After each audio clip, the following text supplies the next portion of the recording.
Hi again, everyone, and welcome to another episode of RVBusiness Capitol Talk, sponsored by Eric Sell. I'm Rick Kessler. With me, as always, is Sherman Goldenberg, and we're the two from RV Business. And joining us from the great District of Columbia in Washington is Representative Rudy Yakym. Rudy, of course, and I'm going to read this because I don't want to mess it up. Fourth generation Hoosier. Republican Congressman representing Indiana's 2nd District, born and raised in South Bend, and I understand you now make your home in Granger with your wife and 3 children. Your committee assignments, you're on the House Budget Committee, the Transportation and Infrastructure Committee. You're the co-chair of the House RV Caucus. You are now running for re-election for the seat that you took over in a special election after the untimely death of former Congresswoman Jackie Walorski. Did I get it all? In 2022, right? That is correct. Yes, came in November of 22. Welcome. Thank you. Thank you for having me today. One of the I guess the easiest questions we could ask right off the bat is, can you give us a sense over here in Indiana what the political climate is in Washington at the moment? Sure. Well, let me first say thank you for having me. It's an honor to be here. It's also an honor to carry forward the legacy of Jackie Walorski. You mentioned her a moment ago. She truly was, in Washington here, she was known as the RV lady. Everyone knew that Jackie represented the RV capital of the world. That's a big part of her legacy that I seek to carry forward here in Washington as we represent the interests of the RV industry and manufacturing interest in our district. But in terms of the political climate here, when you look at the TV and you watch things on TV, you can obviously see that things are somewhat divisive here. I would say that it's the divisive stuff that filters through to the TV. And there's a lot of people, me included, who tend to come to Washington. We put our heads down. We go to work on behalf of the American people. Then we work to solve problems every single day. And that's where the real work gets done, is by the people who come here and put their heads down and just simply go to work. We've got from a practical perspective, we've got a very narrow majority of the House. In the House, we actually had another resignation from a Republican last night, so that majority will get even a little bit more precarious. Democrats in the Senate have a very narrow majority in the Senate. And that leads to, in a very broad sense, the only legislation that's getting through right now is legislation that there can be some level of compromise on by, call it like, the middle 70% of the country, both Republicans and Democrats. That's really the stuff that's actually moving and actually being signed into law right now by President Biden. Go ahead, Sherm. Could you spell centrist? I don't know that there's anyone in Washington that would know how to spell centrist. That is for sure. Well, Wait, let's go ahead, Rick. Well, I was gonna have you talk a little bit about some of the specific legislation, especially that near and dear to the RV industry. One that you introduced actually not that long ago, and that's the Travel Trailer and Camper Tax Parity Act. You want to start getting into some of the specifics on where that might be headed? You bet. There was a mistake made, for many of you may recall, a mistake made in the 2017 Tax Cuts and Jobs Act that redefined a travel trailer as it relates to the dealer's ability to deduct the interest off of their taxes. And right now, for the last 4 or 5 years, it hasn't really been a big problem because you had low interest rates and low inventory. Now you've got interest rates that are exponentially higher, and inventories are much higher today. So the interest that the dealers are paying is not able to be deducted on their taxes, and it's really creating a bit of a tax burden for our dealers out there. What this bill does is it helps solve and fix that tax glitch in the system, so that the dealers can once again begin deducting the interest off of their floor plans, so the interest that they use to float their floor plans. So we've introduced that bill, did that last year. We've been gaining co-sponsors, starting to get some momentum on co-sponsors. And what I would ask the dealers across the country to do is to reach out to your representative, your federally elected congressional representative, and ask them to co-sponsor the Travel, Trailer, and Camper Tax Parity Act. Let them know that Congressman Rudy Yakym is the lead on that bill. They can reach out to my office and sign on as a co-sponsor. The more co-sponsors we have on that bill, the higher the probability of it becoming law later on this year. it looks like there's a decent chance that we pass another tax package later on this year, or we have a tax vehicle that we could attach it to. But in order to actually get it to become law, we need more co-sponsors from across the country. And we need our RV dealers to reach out to and contact their federally elected representatives and ask them to co-sponsor this legislation. Very good. I know Bill Ingracia with RVDA, his office stands ready to help in that effort as well. Not to mention, of course, Jason Reno over at RV Industry Association. Sherm, go ahead. Looked like you had something. Well, I would move more to a general plane, but I wanted to stay on a specific industry related plane to the extent that you may have more. I do have a couple other things from an industry specific perspective, which I can run through. One is just at a macro level, I'm chair of the RV Congressional Caucus, co-chair of the RV Congressional Caucus. And I do that with my colleague, Democrat colleague, Dinah Titus from the state of Nevada. She and I work very well together on RV interests and RV related issues.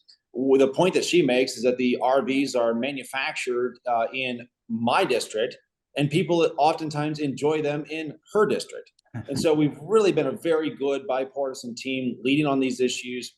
This tax bill that I talked about for the RV industry is something that she is co-leading with me, and she's seeking Democrat co-sponsors on that tax bill. But a couple other things that we're doing that are RV related. One is we are seeking a reauthorization of the GSP program, or the General System of Preferences program. The GSP program, as all of our manufacturers are well aware, allows us to import things like Luan wood without having to pay tariffs and import taxes and fees and so on and so forth. We've had conversations with the House Ways and Means Committee. We are hoping to be able to get at least a limited reauthorization of GSP sometime later this year and have that include Luan wood, because it is so important to the manufacturing base within my district. It's also something that, as everyone is aware, you cannot grow here in the United States. It comes from Southeast Asia. And so we've got to be able to have Luan wood reauthorized as a part of the overall, perhaps limited reauthorization of the GSP program. And the other thing I would add on the RV industry is I was proud to co-sponsor the House Natural Resource Committee, Bruce Westerman's legislation, the Explore Act. And what the Explore Act will do is help, number one, it will require the federal government to evaluate federal lands and map out federal lands that could potentially be used for additional recreation opportunities. And it'll also help expand these opportunities through a number of different avenues. And one of the things that I'm a big believer in is when you look at the total land owned by the federal government across our country, I mean, it is substantial. And we really want to make sure that that land is open and available for use for RVs, for recreation. There's a lot of beautiful land out there that is just closed off to the general public because the federal government owns it. And part of our belief is that the federal government is really a proxy for the people of this country. And we need the people of this country to be able to enjoy the land that their federal government owns. It's funny. You mentioned earlier that it seems like the only bills that can gain any kind of traction are those that cut across all lines. And no secret, the Great American Outdoors Act and anything along those lines, that seems to be the magic bullet that can make it through that roadblock every now and then. That's right. It's something that should be pretty bipartisan, and we're hopeful that this is something that we could get through both the House and the Senate later on this year. Okay. Sure. Well, I mean, I don't want to trail off into the netherworld here politically, but I think it is opportune for us to ask you about the main tenets of your campaign and what to you is most important in this election for you. Sure. I'll give you a couple of different things. Number one, it always starts with our district. I'm elected there's about 750,000 people in the district, and that is really core to our mission, is making sure that the district is taken care of. We have a number of different interests there. We talked about manufacturing. I would give you another one, and that's our veterans in our district. We want to make sure that our veterans get the care and the services and the benefits that they earned while serving in our military. we had a veteran last year. His name is Sergeant Ted Grubbs. Called our office. He was in a mental health crisis. I mean, the man literally had a gun to his head and was ready to pull the trigger. He reached out to the VA. The VA said it was going to be 2 months before he could get an in-person mental health care appointment. We went to work for him. We got him the care that he needed, but we cannot have the VA taking 60 days to get an in-person mental health care appointment. And so I've introduced legislation. It's called the Sergeant Ted Grubbs Mental Health Care for Disabled Veterans Act.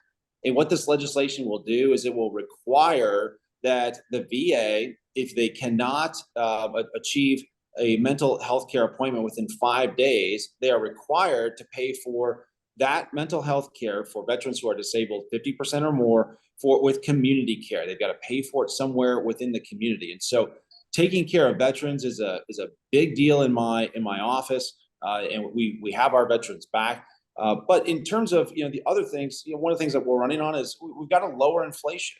When I travel around the district, everyone knows that things are costing much more than what they've cost in the past, and so we have got to lower inflation, and that deals with bringing our federal resource or federal spending under control and really shrinking the size of our federal government. Our total spending is completely out of control.